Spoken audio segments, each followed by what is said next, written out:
Alright everyone, we're finally here. We've come to it at last. The great serving of our time. When I set out to write about Dragon Age, I got this idea in my head, because I've only ever romanced female characters in the series, regardless of whether my player character was male or female, to do a sort of quick look into the gay relationships of the series, with a focus on male love interests. I don't know if I'll ever cover them all, but I figured a quick look at one favorite of mine from each game would be a fun exercise. I feel I can say by this point that it was. But this didn't actually start with a desire to cover all the games. It didn't start with some of the relationships that I've come to enjoy, like Anders and Zevran. It didn't even really start with a desire to write about the game design of the series, or reviews of the book tie-ins, although I've loved those every step of the way. It began with a personal desire, bordering on a need, to write about Dorian Pavus. I had a specific question in mind. How many people romance Dorian? There must be at least a few clues out there, or so I thought. The need to know brought me to an article by Kian Maher for thegamer.com, referencing an article with David Gator on the subject. Quote, "Although Dorian wasn't initially pitched as a gay companion, his sexuality became an essential part of his character as soon as Gator took the reins. There were other vital aspects of his character too, mind. Up until this point, most characters from Tevinter were originally from Minrathous, its capital city.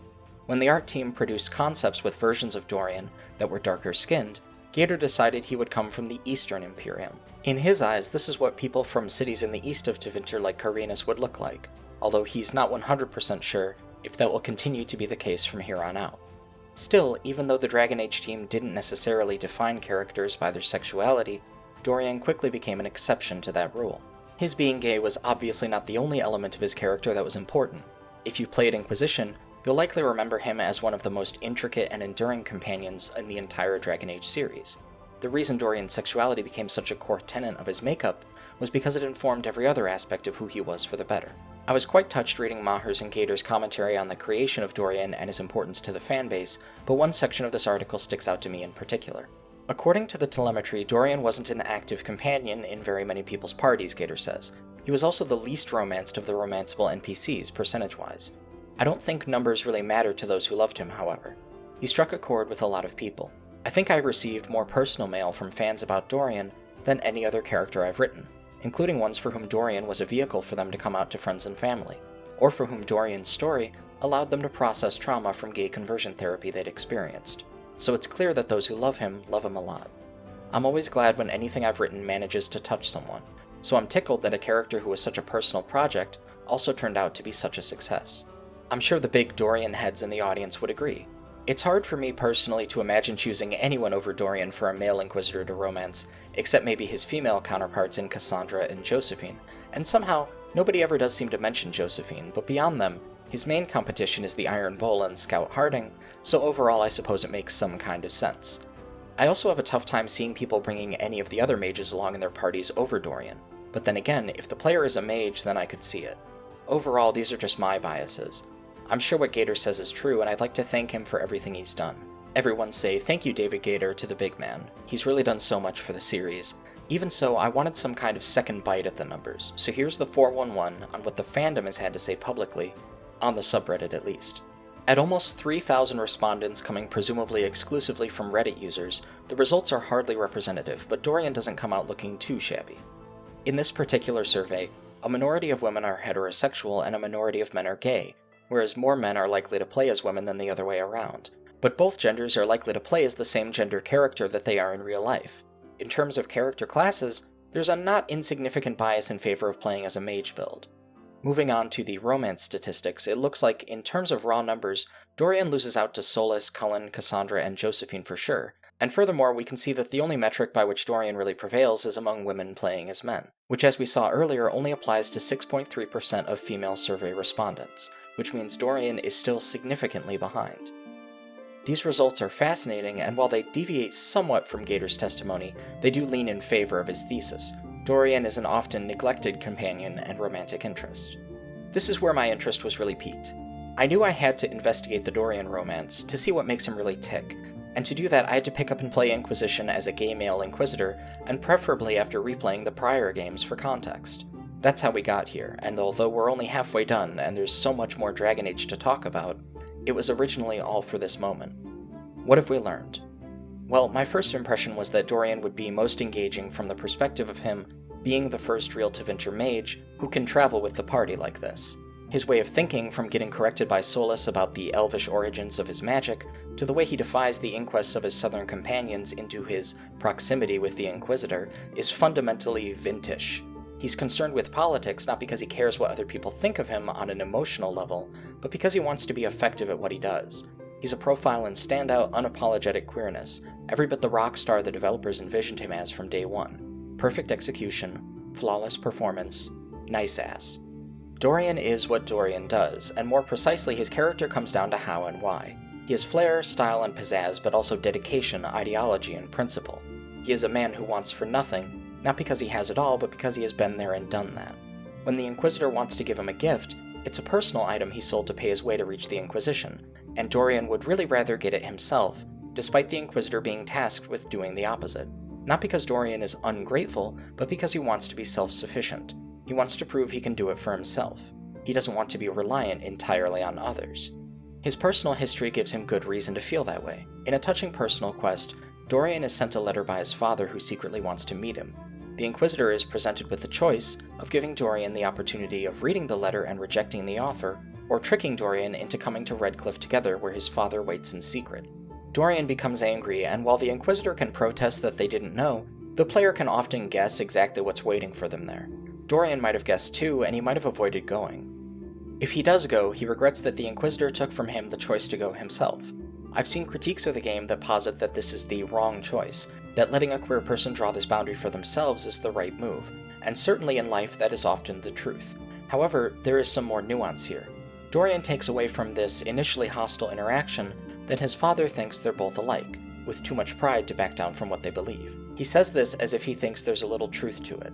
Maybe there is. Whether Dorian's father ultimately changes is not the subject of this story, but the opportunity to speak with his son even one last time is not one spent lightly. Dorian says to the player about his father, "I prefer the company of men, my father disapproves." He goes on to say that he taught me to hate blood magic, the resort of the weak mind. Those are his words. But what was the first thing you did when your precious heir refused to play pretend for the rest of his life? You tried to change me. He tells his father, "I joined the Inquisition because it's the right thing to do. Once, I had a father who would have known that." What does his father say in reply? He hesitates first, and then says, "Once I had a son who trusted me, a trust I betrayed. I only wanted to talk to him, to hear his voice again, to ask him to forgive me." The power of this scene is untouchably real. True to form, Dragon Age again gives the player a deep cut in the middle of a fantastical and oftentimes humorous experience. To me, this is what it's all about. You have to watch the scene to experience it in its fullness for yourself, but I need to relay it here because I understand Dorian. I not only empathize with his perspective, but it is also my own and the perspective of many queer children. Dorian's father, like many parents, might not have been hateful. How many parents truly think of themselves as hating their children? But the injustices queer people experience often start small, and so they begin with little impulses. It is the incorrect and misguided approach of many parents of queer children to tell them that they should change for the world, even if it doesn't escalate into actual conversion therapy. It is their impulse for the same reason that conversion therapy has not always been a practice as maligned as it is today among so many medical professionals. Even in my own lifetime, there has been a massive shift in this sentiment for transgender people. I remember back when it first happened for trans people. I remember Leela Alcorn, a transgender girl of just 17. Leela Alcorn took her own life as a consequence of a lack of acceptance and seeing no future for herself as the woman she knew she was. Her suicide shocked the nation, a shockwave that traveled beyond those borders and even into other countries. A large part of Leela's story was attempts made to convert her in terms of her gender identity, to make her into someone other than who she was. Who can say what was in the hearts of the people who pushed for it? I certainly couldn't tell you. All I know is she didn't get the acceptance she needed, and she isn't here now. That was 10 years ago in December of 2024. Her last words in writing still ring in my mind. "My death needs to mean something." It did. It spawned a huge wave of backlash against clinics who practice various forms of conversion therapy, a wave that my heart tells me did not go far enough. Leela's passing still needs to mean something, and we have to let it. It means something to me. Games are not real life. We all know this, but art is how we encounter ourselves, both representationally and abstractly. We bounce off images of ourselves, interact with our own feelings, and present ourselves back to ourselves. We are the us that looks at the us looking back at us. In this way, the arts are as real as anything because they're us. When I see Dorian, I know he's a story, but he's a real story. He represents something real, and these feelings we have about him are real. What was done to him in his story has, out here in the real world, a real cost. Many queer children, whether they are still children or have grown up, could tell a story like Dorian's. Once they had a parent, guardian, or adult who taught them right from wrong. But not every adult who does this is consistent. Maybe they recognize right and wrong, but only selectively. They commit that first betrayal, become one of that child's first bullies. They look at an unjust world, and they choose not to do the hard thing, but rather the easy thing. Changing the world isn't something entirely in their power. They could try their whole lives, and it still might be in vain. But not for the child, because they would still have that adult, that person who knew right from wrong, who made the hard choice. That makes all the difference. If the world were filled with more adults like that, we as a society would hurt fewer children. Changing the world is hard. It would be so much easier to ask the child to change. This was how I remember many adults speaking to me as well.